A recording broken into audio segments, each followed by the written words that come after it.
Good evening and welcome to Tucker Carlson Tonight. Jamal Cole is a political candidate. He's running for Congress in the 1st District of Illinois. That covers the south side of Chicago and some of the southern suburbs. In late September, Jamal Cole was walking in the Hyde Park neighborhood, just yards from Lake Michigan, when someone shot him through the arm. In the end, Cole recovered from his wound. He went back to campaigning. And then on Tuesday of this week, Cole narrowly escaped being shot a second time. Some unknown assailant opened fire with a rifle right near where Cole was standing, just blocks from the University of Chicago. So Cole dove under a car and escaped being hit. To be clear, these were not assassination attempts, so far as we know, against a local congressional candidate. Jamal Cole just happens to live in the city of Chicago, and living there, all of a sudden, is that dangerous. Given how dangerous Chicago has become, it'd be interesting to know what exactly the sitting mayor is doing to fight crime. And in fact, we do know, thanks to a data breach that revealed city emails. We can answer that question. For example, we know that just before midnight one day last year, Lori Lightfoot, the mayor, typed a furious note to her senior staff. She was upset about crime. She just received a shocking report of offenses in progress, evidence of clear and present danger to the people of Chicago. According to an informant, a group of suspects had been observed playing basketball outside. Some of them reportedly had been seen dunking, even shooting three-pointers. Quote, "I got a text from someone who lives on the north side who reported that dudes were out at a park playing basketball," Lightfoot wrote. "That one sent me around the bend." Thankfully, Lori Lightfoot had a solution. Quote, "Here is where I want to be starting tomorrow. You may walk outside in the immediate proximity of your house, fresh air is important, but you may not act like the city is not in crisis." End quote. According to Lori Lightfoot, the city of Chicago is in crisis, a basketball crisis. Meanwhile, there's another crisis in progress. People continue to die in huge numbers in Chicago. Over the past 12 months, almost 800 Chicagoans have been murdered. According to an analysis by CWB Chicago, at least 50 of these killings this year were committed by criminals who had been released early on bail. They didn't need to happen. Just a few days ago, yet another man was murdered just steps from the University of Chicago.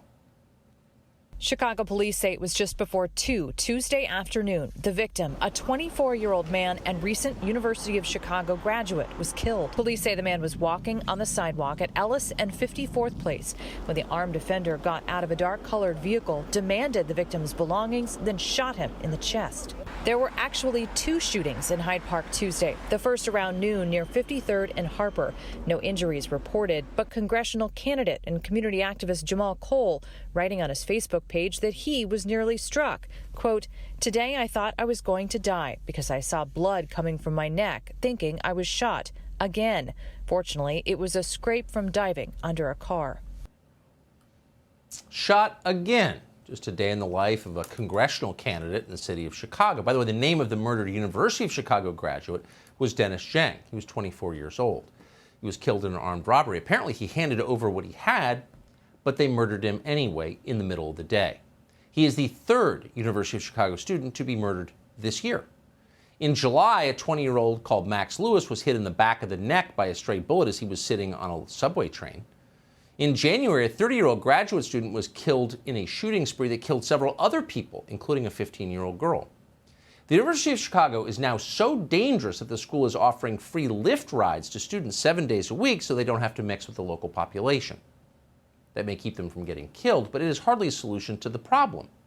So what is the solution to the problem? 800 people murdered in a year. Well, no one in authority in Chicago appears to be thinking much about that. Lori Lightfoot is on the record saying she believes the core problem is white racism. It's bigoted cops. And for a while, some of the more affluent residents of Chicago were willing to believe that was true.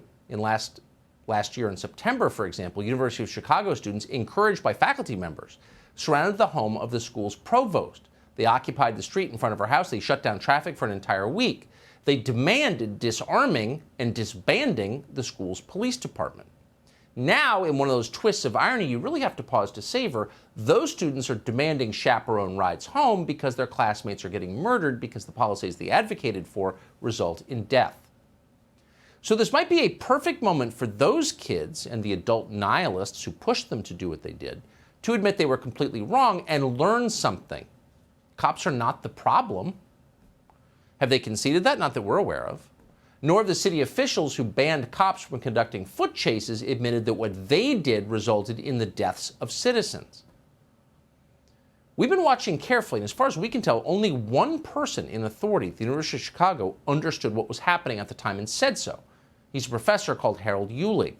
Uhlig publicly objected to defunding the police, not because he's some kind of radical, but because then, as now, that is a completely demented idea that results in people getting killed. So Uhlig said that. And for the crime of saying it, he was fired from his job at the Chicago Fed.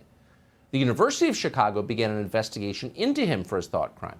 Hundreds of economists signed a petition to have Harold Uhlig removed as the editor of a major economics journal. What do those views have to do with economics? Nothing.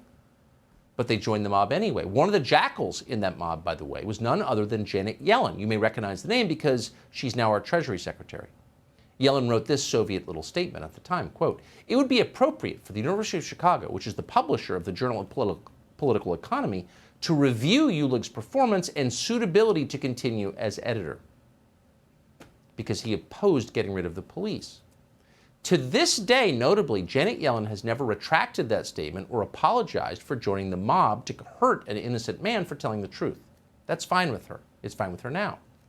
The other activists who targeted Harold Uhlig have admitted they were wrong? No, they haven't. So after the recent shootings near campus, Harold Uhlig made this request of the university community, quote, "If anyone still wants to defund the police, please do me a favor and stay away from Hyde Park." But of course, that's not what's happening. No one's apologized. No one's learned anything. The politicians ruining the state of Illinois and the city of Chicago demand above all that you worship them like gods as people die around them.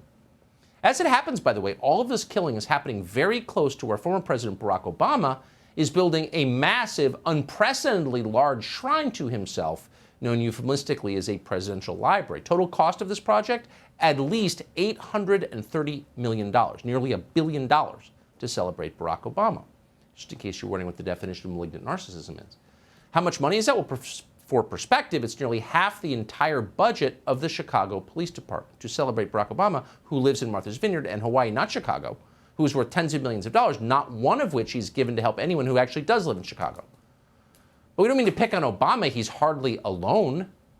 Most people in Barack Obama's position, which is to say in a position of authority that might actually help people, prefer to talk about Chicago rather than actually make it better for the people who live there.